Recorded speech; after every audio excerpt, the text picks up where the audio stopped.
And on to developing news out of New York. 2 arrests have now been made after a 1-year-old died. 3 other children were rushed to the hospital after possibly consuming fentanyl at a Bronx daycare. The owner of that daycare and their cousin taken into custody just this afternoon. Officials say that 3 of the children were found unresponsive inside of the daycare yesterday afternoon, that they were exhibiting symptoms of opioid exposure. And investigators did find a kilo press in that daycare that is typically used to package large quantities of drugs. Amy Yennis with our New York affiliate spoke to the 1-year-old's father and has the very latest on the investigation tonight.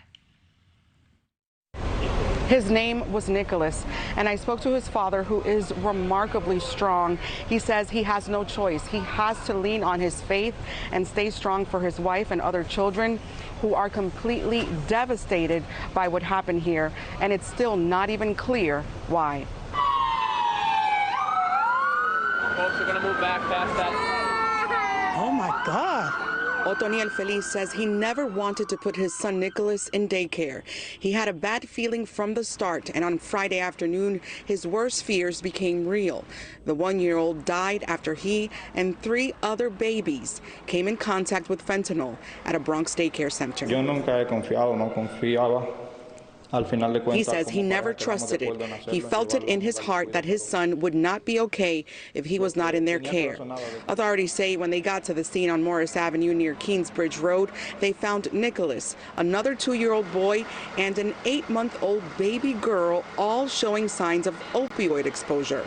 First responders gave them Narcan to try to save them and rushed the babies to the hospital. Authorities later learned that a 4th child had been removed earlier in the day from the daycare and taken to a local hospital, also treated for opioid exposure, and is now recovering.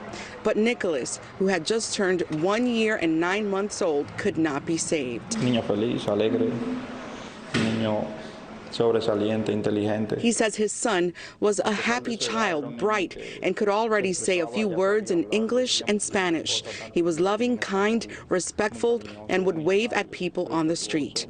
His mother is devastated, and his 4 siblings have already been told he will not be coming home again. Officials spent hours searching the daycare, some in hazmat suits. They found a kilo press, commonly used to package large quantities of drugs. A source close to the investigation tells Pix 11 2 people are in police custody, including the daycare's owner. These children do not deserve this, so please pray for them and their families. Officials say the home-based daycare known as the Kingsbridge Heights Community Center and also the Divino Niño daycare opened in January, is licensed by the state and passed inspections 3 times. A surprise inspection just days ago turned up no violations. That is little consolation for this grieving father.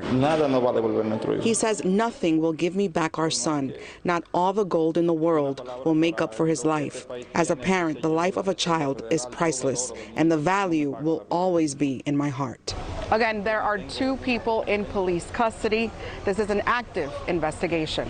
In the Bronx, Amy Yensi, back to you, Natasha. Amy Yensi, thank you so much for that.